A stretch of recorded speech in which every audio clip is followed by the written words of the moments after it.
How to change age restrictions on Roblox games. So hey everyone, welcome back to the channel. So first of all, you need to go to the official Roblox account, Roblox website, and then sign into your account, and then you can see an option called create from here, and you just have to simply click on here.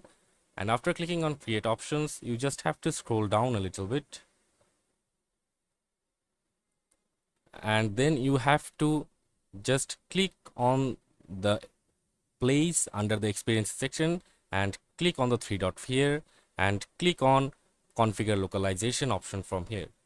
And after clicking on configuration localization, you can see this panel will pop up, and then you just have to scroll down and look for the maturity and compliance option from here.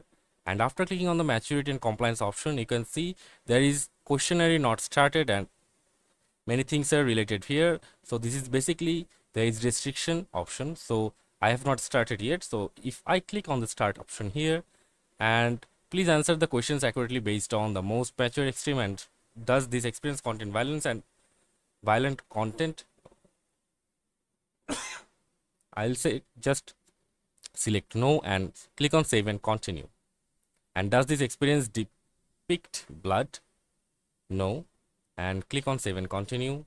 And does this experience include scary elements that may trigger fear?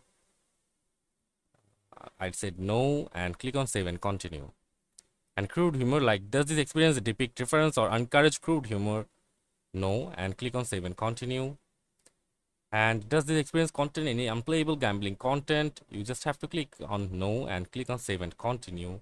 And social hangout and all, is the primary theme or activate the experience as social hangout?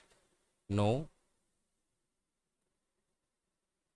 And click on save and continue. And does this experience include free form user creation, like free form user in-game free form drawing or creation, like writing or drawing on a chalkboard, whiteboard, or spray painting?